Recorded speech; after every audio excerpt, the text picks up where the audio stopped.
famous relief flagship used during the Battle of Lake Erie in the War of 1812. Now, she's a two-masted square-rigged sailing vessel with nearly 20 cannons.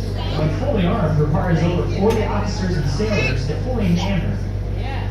Now, she's over 198 feet long, 118 feet tall, and they offer public tours and day sails, as well as sail training.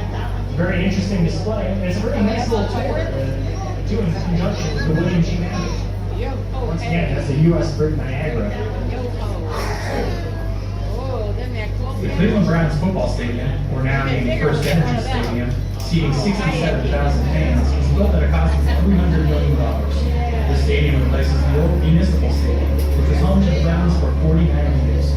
Concrete debris from the municipal stadium was used to create artificial reefs in 3 areas along the shoreline to provide vital habitat for local marine life. The break wall on our right was begun in 1870 and completed in 1896 by the United States government and is maintained by the Army Corps of Engineers. This wall is 4.5 miles long and rests on a base 200 feet wide. It is triangular in shape. The front, on the north side of the wall, diverts the force of the waves upward, which breaks the energy of the waves. Maintenance of the wall goes on almost year-round to protect the harbor and shore installations from heavy seas that whip up on Lake Erie in fall and winter months. The docks to our left, all along the lakefront, were built to accommodate the foreign ships that dock here since the opening of the St. Louis Seaway in 1959. Nearly 300 ocean-going vessels from over 50 countries and 120 world ports have chosen to live in world ports to deliver and receive goods because of its excellent geographical position on the Great Lakes. For more than a century, the port has grown to be the largest on Lake Erie and the 3rd largest in the entire Great Lakes. With an average tonnage that now exceeds 25 million, more than $300 million in cargo goes in and out each year.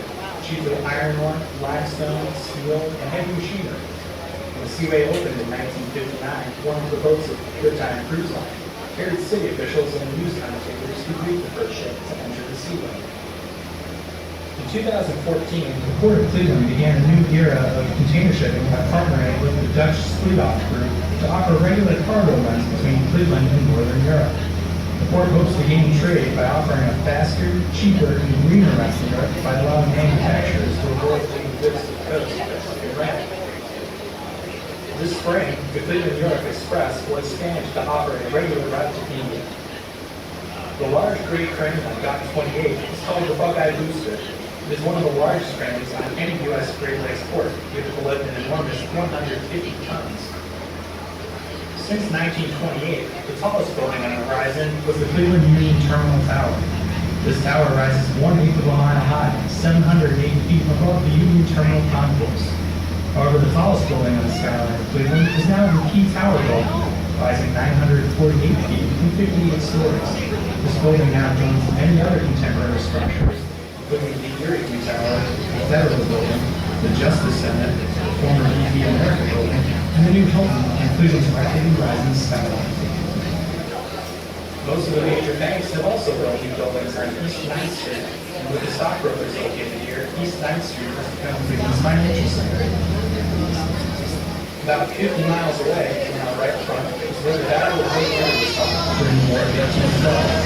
Admiral Harry had included ships from Niagara, Lawrence, Erie, Scorpion, and Wolfine, defeated Admiral Barclays with English ships and sent this immortal message: "We have met the enemy and they are ours. 2 ships, 2 brigs, 1 schooner, and 1 sloop." The lighthouse and Finger Lights mark the entrance to Cleveland's harbor. The flashing red and white lights can be seen as far as 16 miles out on the lake. The tower also contains the foghorn and the beacons. As we look out at Lake Erie, bear in mind that it is the 12th largest lake in the world, containing over 116 cubic miles of water. Lake Erie is known to be one of the most important lakes in the world because of its continuing contributions to the history, economy, and development of the United States. We are now at the entrance of the Cuyahoga River. Cuyahoga is the Native American name meaning crooked. The river winds around in a horseshoe shape for 100 miles. However, the source of the river is only 30 miles from town. Cuyahoga rises at an elevation of 1,300 feet above sea level and discharges in Lake Erie at an elevation of 570 feet. For most of its length, the drop in elevation is between 4 and 5 feet per mile. However, at Cuyahoga Falls, there's a sharp drop of 200 feet and only 1.5 miles. Its final elevation level of 570 feet produces the Flats district of Cleveland.